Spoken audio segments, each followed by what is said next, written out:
The list of mid-2000s indie bands that should have given up the ghost never stops growing.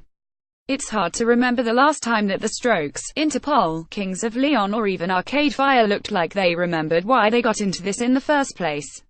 Reading the press around Grizzly Bear's new album, it's tempting to suggest they should be cashing in their chips too.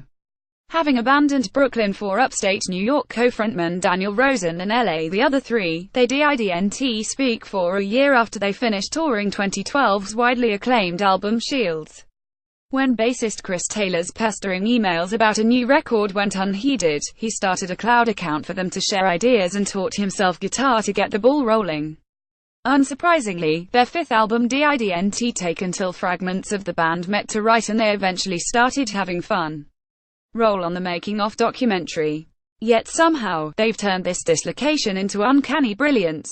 Unbeholden to the band's existence, Painted Ruins has a cavalier quality that you'd struggle to spot in its hence forebears. Rosen and Ed Ross still spindle out riffs that crest like fractal waves, and the haunted Beach Boys melodies echo through the dense orchestrations.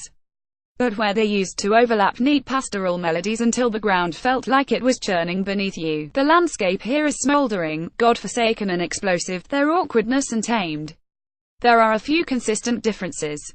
Drummer Chris Bear is untethered from the lattice-like arrangements, and free to steer proceedings. With Taylor doing his best Peter Hook impression, they give the glitzy morning sound a surprisingly peppy athleticism, making Grizzly Bear into motoric questers rather than the band of old concerned solely with their immediate field of vision. While the detailing is still incredibly myopic, Three Rings evokes a dirty iceberg slipping into the sea shard by shard. Bold paint splatters now daub their cross-hatchings.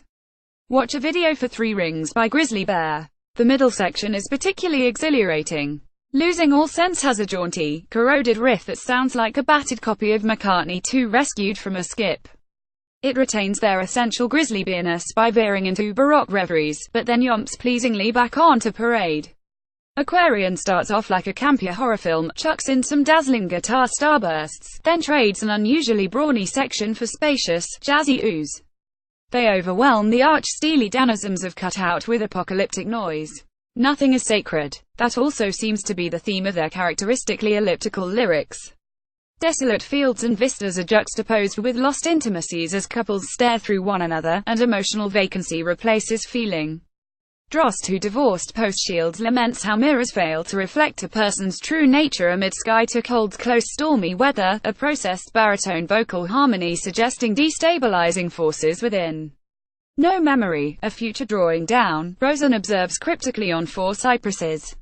Some thousands of years built it up, some crumbling form to be torn down. When a dangerous US president is going out of his way to reverse social progress, the resonance of an album about the redundancy of legacy barely needs stating. But with Painted Ruins, Grizzly Bear find potential in instability.